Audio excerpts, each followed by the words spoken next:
रात का सन्नाटा शहर की तंग गलियों में पसर चुका था जब इंस्पेक्टर अजय चौहान को एक अनजान कॉल आया।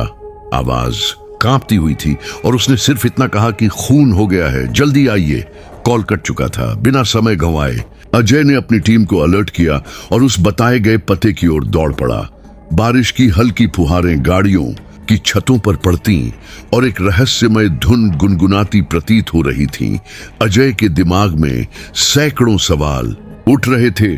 जब वह उस जर्जर से मकान के सामने पहुंचा तो दरवाजा आधा खुला था और भीतर से अजीब सी सड़ी गंध आ रही थी। हथियार संभाले वह अंदर घुसा तो देखा एक बूढ़ा आदमी खून से लथपथ जमीन पर पड़ा था। कमरे के कोने में एक युवती कांपती हुई बैठी थी जिसकी आंखों में अजीब सा डर समाया था। अजय ने लड़की को धीरे से उठाया और पूछा कि क्या हुआ। लड़की ने बस एक नाम फुसफुसाया, रोहित। इसके बाद वह बेहोश हो गई।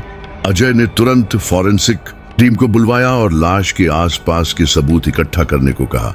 कमरे में एक टूटा हुआ मोबाइल पड़ा था जिस पर आधा अधूरा वीडियो रिकॉर्ड हुआ था। वीडियो चलाने पर दिखा कि एक लड़का गुस्से में चिल्लाते हुए कह रहा था, अब तुझे इसका अंजाम भुगतना होगा। और फिर कैमरा गिर गया। शक की सुई सीधी रोहित की ओर घूमी, लेकिन सवाल यह था कि रोहित कौन था, क्यों गुस्से में था और इस बूढ़े व्यक्ति का क्या संबंध था। अगली सुबह रोहित का पता चला, जो उसी मोहल्ले का एक बेरोजगार लड़का था। अजय ने उसे पकड़वाया, लेकिन पूछताछ में रोहित ने चौंकाने वाला खुलासा किया कि वह बूढ़ा आदमी, जिसका नाम रमाशंकर था, मोहल्ले के कई गरीब बच्चों का शोषण करता था, उन्हें ड्रग्स में धकेलता था और विरोध करने पर धमकाता था। रोहित का छोटा भाई भी उसकी वजह से नशे का शिकार होकर जान गंवा चुका था। इसी का बदला लेने रोहित उस रात रमाशंकर से भिड़ा था, लेकिन रोहित ने कहा कि उसने उसे नहीं मारा, बस धमकाया और चला गया। अजय के दिमाग में शक की चिंगारी जल उठी। क्या कोई तीसरा भी वहां मौजूद था? फॉरेंसिक रिपोर्ट में पाया गया कि रमाशंकर के नाखूनों में किसी महिला के स्किन पार्टिकल्स थे। इसका मतलब था कि मरने से पहले वह किसी और से भी भिड़ा था। युवती जो वहां मिली थी उसका नाम नेहा था। पूछताछ में नेहा ने बताया कि वह रमाशंकर के चंगुल में फंसी थी और जब रोहित ने रमाशंकर को धमकाया तब उसने मौके का फायदा उठाकर उसे धक्का दे दिया, जिससे उसका सिर टेबल के कोने से टकराया और वह मर गया।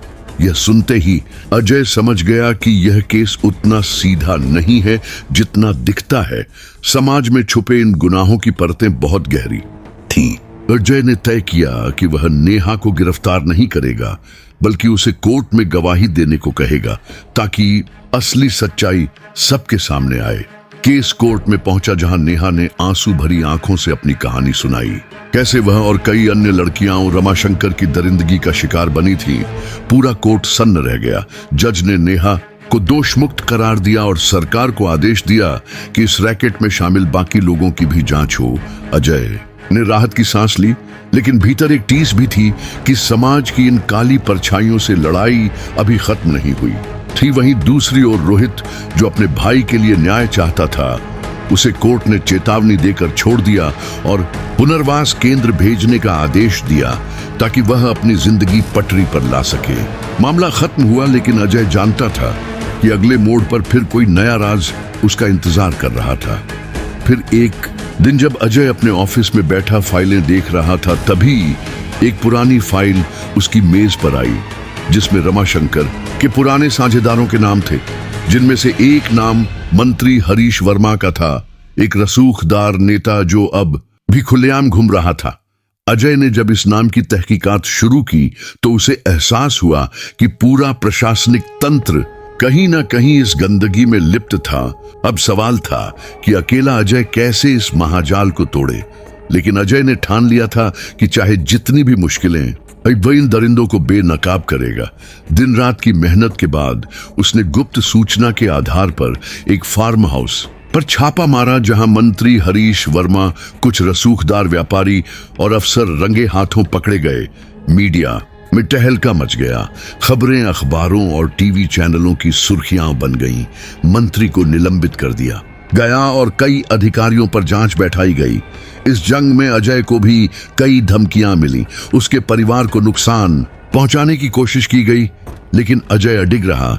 एक दिन जब वह रात को घर लौट रहा था, तभी उसकी गाड़ी का एक्सीडेंट हुआ। पुलिस जांच में सामने आया कि ब्रेक से छेड़छाड़ की गई थी, लेकिन किसने किया यह पता नहीं चल पाया। अजय के शरीर में कई चोटें आईं, पर उसकी आत्मा और मजबूत हो गई। अस्पताल से निकलते ही उसने फिर से लड़ाई शुरू कर दी। धीरे धीरे उसने उस रैकेट की जड़ें खोद निकाली। कई बड़े नाम सामने आए, कुछ ने आत्महत्या कर ली, कुछ जेल पहुंचे और कुछ अंडरग्राउंड हो गए। इस दौरान अजय का ट्रांसफर भी कर दिया गया ताकि दबाव डाला जा सके, लेकिन उसने अपने पद का सही इस्तेमाल करते हुए जांच एजेंसी से जुड़े रहकर केस को अंजाम तक पहुंचाया। आखिरकार 3 साल की लंबी लड़ाई के बाद न्याय की जीत हुई। मंत्री समेत कुल 28 लोग सलाखों के पीछे पहुंचे। कई परिवारों को इंसाफ मिला और कई ने नई जिंदगी शुरू की। इस सब के बीच अजय एक नायक बन गया जिसे लोग सलाम करते थे, लेकिन वह जानता था कि असली नायक वे मासूम थे जिन्होंने तमाम खौफ के बावजूद सच का साथ दिया। नेहा अब एक सामाजिक कार्यकर्ता बन चुकी थी और उसने उन पीड़ितों के लिए एक संगठन बनाया जो आज भी लड़ाई लड़ रहे थे। एक दिन अजय उस पुराने मकान के सामने खड़ा था जहां से यह सफर शुरू हुआ था। बारिश फिर से हो रही थी, लेकिन इस बार हवाओं में उम्मीद की खुशबू थी। उसने आसमान की ओर देखा और मन ही मन कहा कि लड़ाई चाहे कितनी भी मुश्किल हो, जब तक एक भी ईमानदार इंसान जिंदा है, अंधकार हारता रहेगा। अजय वहीं उस पुराने मकान के बाहर देर तक खड़ा रहा, जैसे बीते 3 सालों की हर याद उस फटी फटी दीवारों से फिसलकर उसकी आंखों में समा रही हो। तभी उसका फोन बजा। सामने से एक अनजान नंबर था। कॉल उठाते ही धीमी आवाज में किसी ने कहा, सर मदद चाहिए। वो लोग फिर से सक्रिय हो गए हैं, इस बार बच्चों को टारगेट बनाया है। सुनते ही अजय के भीतर पुरानी आग फिर भड़क उठी। उसने बिना समय गंवाए पूरी जानकारी ली और पता चलते ही सीधे उस नए गंदे धंधे के अड्डे पर पहुंचने की योजना बनाई। इस बार खेल और भी खतरनाक था, क्योंकि पीछे एक अंतर्राष्ट्रीय गिरोह का हाथ था जो बच्चों की तस्करी में शामिल था। अजय ने अपने पुराने भरोसेमंद साथियों को इकट्ठा किया और बिना किसी सरकारी सहारे के एक अंडरकवर ऑपरेशन की तैयारी शुरू कर दी। रातों को चुपके से जानकारी जुटाई गई। जिन रास्तों से बच्चों को बाहर भेजा जा रहा था उन पर नजर रखी गई और धीरे धीरे उस गिरोह के असली चेहरे सामने आने लगे, जिनमें कुछ विदेशी एजेंट भी शामिल थे। अजय को यह भी पता चला कि इस बार भ्रष्ट नेता और पुलिस अफसरों के साथ साथ कुछ मीडिया हाउस भी इस धंधे में शामिल थे, जो खबरों को दबाने और सच्चाई को घुटनों के बल झुकाने का काम कर रहे थे। एक रात जब अजय एक गुप्त ठिकाने पर सबूत इकट्ठा कर रहा था, तभी उस पर घातक हमला हुआ, लेकिन वह किसी तरह बच निकला और अपने साथियों के साथ उन सबूतों को सुरक्षित स्थान तक पहुंचाने में सफल रहा। उसने सोचा अब इंतजार का समय खत्म हो चुका है, अब आर पार की लड़ाई होगी। उसने देश की सर्वोच्च एजेंसियों से संपर्क किया, अंतर्राष्ट्रीय मदद मांगी और एक भयंकर प्लान बनाया कि कैसे इस गिरोह को जड़ से उखाड़ फेंकना है।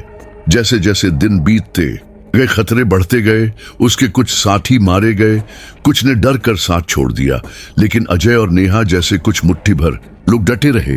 नेहा ने सोशल मीडिया का सहारा लिया, जनता को जागरूक करना शुरू किया और धीरे धीरे एक जन आंदोलन खड़ा हो गया जो नेताओं और पुलिस पर दबाव बनाने लगा।